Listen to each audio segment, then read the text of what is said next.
Hi friends, new सर्वोत्तम agriculture academy में आपका स्वागत है। आज के इस लेक्चर में हम टीनिया के बारे में कुछ जानकारी देंगे। टीनिया से हर वर्ष कम से कम एक क्वेश्चन यूपी कैडेट में ज़रूर आता है। इसके साथ साथ में टीनिया के जो सामान्य क्वेश्चन हैं लगभग जितने भी कम्पिटेटिव एग्जाम होते हैं उसमें आते हैं। तो हम लोग बहुत साधारण जो इम्पोर्टेंट क्वेश्चन है उस पर डिस्कशन करेंगे। तो सबसे पहले हम टीनिया के वर्गीकरण की बात कर लेते हैं कि इसकी वर्गीकरण की क्या है। वर्गीकरण में इसका टीनिया का जगत क्या है, एनिमलिया। इसके पहले हम लोगों ने अमीबा और पैरामीशियम पढ़ा, उसका जगत क्या था, प्रोटिस्टा था। तो अब हम लोग जितने भी जंतु पढ़ेंगे सब एनिमलिया के पढ़ेंगे। इसके बाद इसका संघ क्या है, प्लेटीहेल्मिन्थीज। प्लेटीहेल्मिन्थीज इसका जो संरचना है थोड़ा सा चिपटा हुआ होता है। हेल्मेंथोलॉजी इस संघ के जंतुओं का अध्ययन को हेल्मेंथोलॉजी कहते हैं, इसलिए इसको हम प्लेटीहेल्मिन्थीज कहते हैं। वर्ग सेस्टोडा आया हुआ है, आप इसको याद रखेंगे। जो हमारा वर्ग सेस्टोडा है ये यूपी कैटेट में आया हुआ है, इसको आप याद रखेंगे कि कहाँ आया हुआ है। वर्ग जो है वर्ग सेस्टोडा कहाँ आया हुआ है, यूपी कैटेट में आया हुआ है। इसके बाद में गण इसका साइक्लोफाइलिडिया, आप याद रखेंगे गण साइक्लोफाइलिडिया है। वंश टीनिया, टीनिया और जात सोलियम। इसका जंतु वैज्ञानिक नाम क्या हो गया, टीनिया सोलियम। आप इंग्लिश देख लेंगे क्योंकि एक क्वेश्चन पूछा गया यूपी कैटेट में कि टीनिया सोलियम का सही स्पेलिंग क्या है। तो टीनिया सोलियम का जो सही स्पेलिंग है आप लिख लेंगे। ये तो इसका हो गया वर्गीकरण। बात यह है कि अब हम लोग जो जंतु पढ़ रहे हैं बहुकोशिकीय जंतु है। बहुकोशिकीय, इसके पहले हम एक कोशिकीय जंतु पढ़ते थे यूकैरियोटिक एक कोशिकीय प्रोटिस्टा में। अब हम प्लेटीहेल्मिन्थीज में आ गए हैं। प्लेटीहेल्मिन्थीज में बहुकोशिकीय जंतुओं को पढ़ा जाता है, बहुकोशिकीय जंतु आते हैं।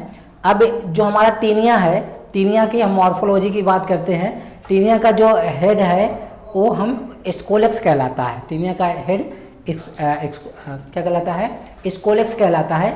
और इसका जो नेक, टीनिया का जो शरीर है 3 भागों में बटा होता है, हेड, नेक और स्ट्रोबिला, देह खंड जिसको कहते हैं।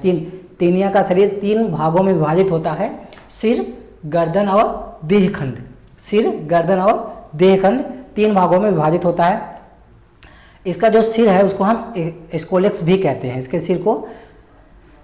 इसके सिर पे शंख के आकार की संरचना पाई जाती है ऊपर, जिसको हम लोग स्ट्रोबिला कहते हैं। स्ट्रोबिला, टीनिया के सिर पर शंख के आकार की संरचना पाई जाती है, जिसको हम क्या कहते हैं, स्ट्रोबिला कहते हैं। याद रखेंगे क्या कहते हैं भैया, स्ट्रोबिला।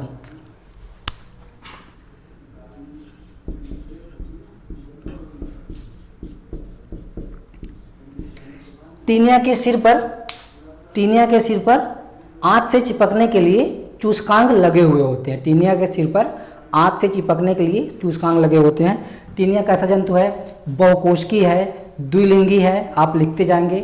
बहुकोशिकीय, द्विलिंगी, द्विपोषदीय। इसका प्रथम पोषद मनुष्य तथा दूसरा पोषद सूअर होता है। द्विपोषदीय और अंतःपरजीवी जंतु है, द्विलिंगी है।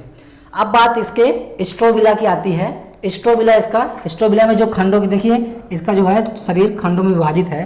फीता के आकार की संरचना होती है। टीनिया की अगर हम लोग बात करें कि टीनिया का शरीर किस आकार का होता है, फीता के आकार का होता है, इसलिए इसको हम फीता कृमि भी कहते हैं टीनिया को। तो इसमें स्ट्रोबिला में जो छोटे छोटे खंड होते हैं उसको हम क्या कहते हैं, प्रोग्लोटिड्स कहते हैं। प्रोग्लोटिड्स की जो संख्या होती है वो लगभग 800 से 1000 के आसपास होती है। मीन्स या तो अनंत होती है। एक बार क्वेश्चन पूछा गया है कि टीनिया के देह खंडों में खंडों की संख्या कितनी होती है, तो इसमें अनंत होती है। उसमें ऑप्शन में 300-400 तक मैक्सिमम था, तो ऑप्शन उसका अनंत था। तो ये सब क्वेश्चन जो है यूपी कैटेट में आए हुए हैं, आप याद रखेंगे। बहुत फेमस क्वेश्चन है, जो भी आएगा वो इसी में से आएगा। इसके बाद हम इसके पोषण की बात करते हैं। तो ये क्या होता है, जंतुसम पोषी होता है। इसमें देह हुआ अनुपस्थित होता है, नहीं पाया जाता है। पचे पचाए भोजन को ये का सेवन करता है। बाह्यकोशिकीय पाचन होता है। और श्वसन की बात हम करें तो ये क्या होता है, श्वसन के लिए इसमें अनाक्षी श्वसन, एनारोबिक रेस्पिरेशन पाया जाता है। इसके पहले हमने अमीबा पैरामीशियम बताया कि एरोबिक होता है, इसमें टीनिया में एनारोबिक रेस्पिरेशन होता है। उत्सर्जन के लिए ज्वाला कोशिकाएँ पाई जाती हैं। उत्सर्जन किसके द्वारा होता है, ज्वाला कोशिकाओं द्वारा होता है। टीनिया में उत्सर्जन किसके द्वारा होता है, ज्वाला कोशिकाओं द्वारा होता है। इसको आप लोग याद रखेंगे। इसके 2 पोषद हैं। इसको पहला क्या है कि पहला पोषद मनुष्य होता है, दूसरा सुअर। इसमें जनन तंत्र पूर्ण विकसित होता है। इसके साथ साथ पाचन तंत्र, श्वसन तंत्र, परिसंचरण तंत्र, कंकाल तंत्र, ये सब क्या होते हैं, अविकसित होते हैं। इनका शरीर क्यूटिकल के द्वारा ढका हुआ होता है। टीनिया का जो हमारा शरीर है वो बाहरी आवरण टीनिया का वो क्यूटिकल के द्वारा ढका हुआ होता है। अब इसके बाद का जो क्वेश्चन है, टीनिया में जो मेहलिस ग्रंथियां पाई जाती हैं, क्वेश्चन पूछा आता है कि मेहलिस ग्रंथियां किस में पाई जाती हैं, तो मेहलिस ग्रंथियां पाई जाती हैं टीनिया के गर्भाशय में। अब हम आपको लैंगिक जनन पढ़ाएंगे तो आपसे बात करेंगे। तो अगला हमारा टॉपिक क्या है, जनन। टीनिया में मुख्य रूप से लैंगिक जनन ही होता है। जनन की जो विधि है वो लैंगिक जनन होता है। इसके साथ साथ में टीनिया कैसा जंतु है, प्रोटैंडी है। इसमें मीन्स नर जनन तंत्र पहले विकसित होते हैं, मादा बाद में। एक्चुअली होता क्या है कि टीनिया का जो शुरू का 200 खंड होता है। सपोज करिए टीनिया में यहाँ से यहाँ तक की जो खंडों की संख्या है वो 200 है, तो ये 200 जो खंड होंगे केवल नर खंड होंगे। अब यहाँ से लेकर यहाँ तक जो खंड होंगे 200 के बाद 100 से 150 खंडों में केवल मादा जनन तंत्र ही विकसित होते हैं। उसके आगे के खंडों में नर और मादा दोनों प्रकार के जनन तंत्र विकसित होते हैं, तो इसको आप याद रखेंगे। इसके बाद में टीनिया का जो पोषक है, टीनिया के जो लार्वा है, बहुत सारे लार्वा जैसे अंकोस्पियर है, ब्लैडर वर्म है। तो ये क्वेश्चन पूछा जाता है कि ब्लैडर वर्म जो लार्वा है किसके लिए संक्रमित अवस्था है, तो ब्लैडर वर्म लार्वा प्रथम पोषक के लिए संक्रमित अवस्था है। इसके बाद अंकोस्फियर जो है, अंकोस्फियर एक द्वितीय पोषक के लिए संक्रमित अवस्था है टीनिया का। तो टीनिया से ज़्यादा क्वेश्चन यूपी गाइड नहीं आते हैं, हमारे कोर्स में भी नहीं है। तो टीनिया का जो बहुत फेमस क्वेश्चन है, टीनिया का जंतु वैज्ञानिक नाम पूछा जाता है तो टीनिया सोलियम है।